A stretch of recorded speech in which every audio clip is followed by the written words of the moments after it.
কল্যাণী আসু, তোমার পত্র পেয়েছি।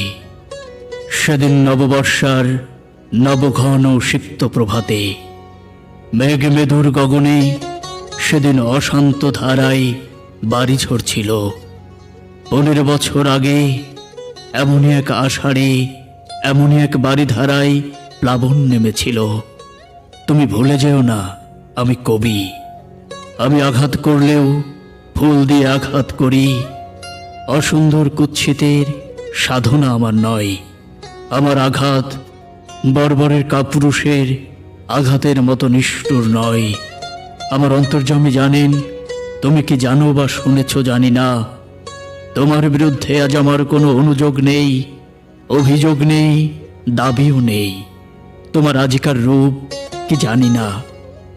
আমি জানি তোমার সেই কিশোরী মূর্তিকে, যাকে দেবী মূর্তির মতো আমার হৃদয় বেদিতে অনন্ত প্রেম অনন্ত শ্রদ্ধার সঙ্গে প্রতিষ্ঠা করতে চেয়েছিলাম। সেদিনের তুমি সে বেদি গ্রহণ করলে না। পাষাণ দেবীর মতো বেছে নিলে বেদনার বেদি পাঠ। জীবন ভরে সেখানেই চলেছে আমার পূজা আরতি। আজকার তুমি আমার কাছে মিথ্যা, ব্যর্থ, তাই তাকে পেতে চাইনি। জানি নে, হয়তো সে রূপ দেখে বঞ্চিত হব, অধিকতর বেদনা পাব, তাই তাকে অস্বীকার করেই চলেছি। দেখা নাই হলো এ ধুলির ধরাই, প্রেমের ফুলে ধুলিতলে হয়ে যায় ম্লান, দগ্ধ, হতশ্রী। তুমি যদি সত্যিই আমায় ভালোবাসো, আমাকে চাও, ওখান থেকেই আমাকে পাবে। লাইলি মজনুকে পাইনি, শিরি ফরহাদকে পাইনি, তবু তাদের মতো করে কেউ কারো প্রিয়তমাকে পায়নি। আত্মহত্যা মহাপাপ, এ অতি পুরাতন কথা হলেও প্রেম সত্য। আত্মা অবিনশ্বর, আত্মাকে কেউ হত্যা করতে পারে না। প্রেমের সোনার কাঠির স্পর্শ যদি পেয়ে থাকো, তাহলে তোমার মতো ভাগ্যবতী আর কে আছে? তারই মায়ের স্পর্শে তোমার সকল কিছু আলোয় আলোময় হয়ে উঠবে। দুঃখ নিয়ে এক ঘর থেকে অন্য ঘরে গেলেই সে দুঃখের অবসান হয় না।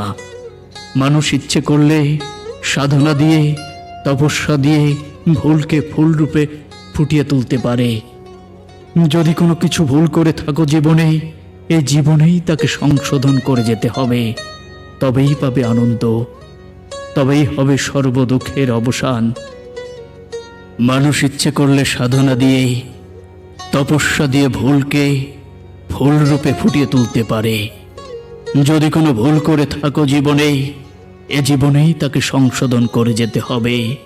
তবেই পাবে আনন্দ, মুক্তি, তবেই হবে সর্বদুঃখের অবসান। নিজেকে উন্নত করতে চেষ্টা করো, স্বয়ং বিধাতা তোমার সহায় হবেন।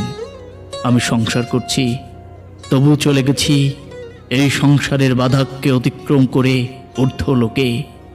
সেখানে গেলে পৃথিবীর সকল অপূর্ণতা, সকল অপরাধ ক্ষমা সুন্দর চোখে পরম মনোহর মূর্তিতে দেখা যায়। হঠাৎ মনে পড়ে গেল 15 বছর আগের কথা। তোমার জ্বর হয়েছিল। বহু সাধনার পর আমার তৃষিত দুটি কর তোমার শুভ্র ললাট স্পর্শ করতে পেরেছিল। তোমার তপ্ত ললাটের স্পর্শ যেন আজও অনুভব করতে পারি। তুমি কি চেয়ে দেখেছিলে? আমার চোখে ছিল জল, হাতে সেবা করার আকুল স্পৃহা, অন্তরে শ্রী বিধাতার চরণে তোমার আরোগ্য লাভের জন্য করুণ মিনতি। মনে হয় যেন কালকের কথা। মহাকাল যে স্মৃতি মুছে ফেলতে পারল না। কি উদ্গ্র অতৃপ্তি, কি দুর্দমনীয় প্রেমের জোয়ারই সেদিন এসেছিল। সারাদিন সারা রাত আমার চোখে ঘুম ছিল না। যাক, আজ চলেছি জীবনের অস্তমান দিনের শেষ রশ্মি ধরে ভাটার স্রোতে। তোমার ক্ষমতা নেই সে পথ থেকে ফেরানোর, আর তার চেষ্টা করো না। তোমাকে লেখা এই আমার প্রথম ও শেষ চিঠি হোক। যেখানেই থাকি বিশ্বাস করো, আমার অক্ষয় আশীর্বাদ কবচ তোমায় ঘিরে থাকবে। তুমি সুখী হও, শান্তি পাও, এই প্রার্থনা। আমায় যত মন্দ বলো, বিশ্বাস করো আমি তত মন্দ নই। এই আমার শেষ কৈফিয়ত।